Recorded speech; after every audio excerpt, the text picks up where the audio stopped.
All right, we're continuing to look at modal auxiliaries, and we're going to look at three different ones today. We looked at may, might, can, and could last time, and now we're going to look at would, should, and must.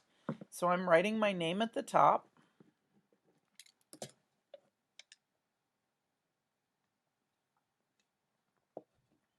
All right.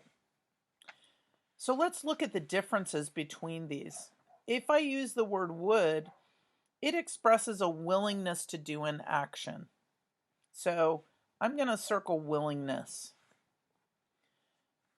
I would go to Antarctica if I had the chance. So that's showing a willingness to go on a big trip to Antarctica. Now I'm looking at should. That expresses the action probably ought to happen. So should means it probably ought to happen. People going to Antarctica should learn about the area before they go. Definitely, because Antarctica is a dangerous place to visit if you haven't prepared yourself. And the last modal auxiliary is must. That means an action absolutely has to happen. So this means willingness, right, to happen. This means it ought to happen.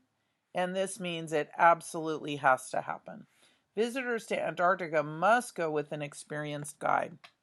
I have a nephew named Chris, and Chris loves to travel. He's been all over the world. He speaks 5 languages, five. He works for the State Department, and he has lived in China. He's lived in Hong Kong. He's lived in Yemen. He has traveled all over the world, and he lived in Brazil for a while. He was stationed in Brazil. So he's been to a lot of continents, and he decided that the last continent that he had not been to, he'd been to North America, South America. I think he's been to Australia. He's been to all of the continents, but he had not been to Antarctica. And so he decided to take a boat from South America to Antarctica.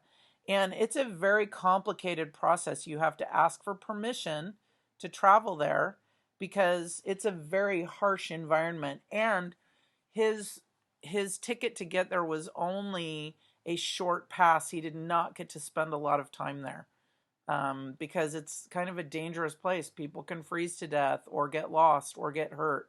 So they're very careful about only allowing scientists and expeditions and people that are studying animals generally get permits to stay there longer. So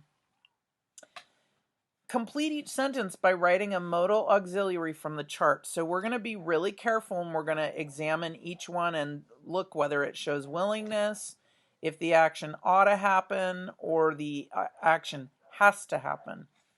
So the first one says, you hear my uncle talk about his work in Antarctica. I'm guessing that it probably ought to happen. Right? You don't have to listen to her uncle. You don't have a willingness, but you probably ought to listen to her uncle. So we're going to use should. When my nephew came back from Antarctica, he had thousands of photos of penguins.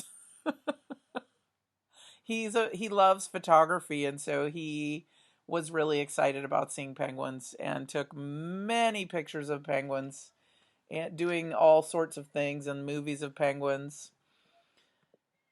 He looked like a penguin researcher, even though he was just a guy who wants to go to the last continent he's never been to. Number 2, if he ever goes back, I love to go with him. I would guess that shows willingness. So we would say, I would love to go with him. Before he will let me go, he says I take special training to know what to expect there.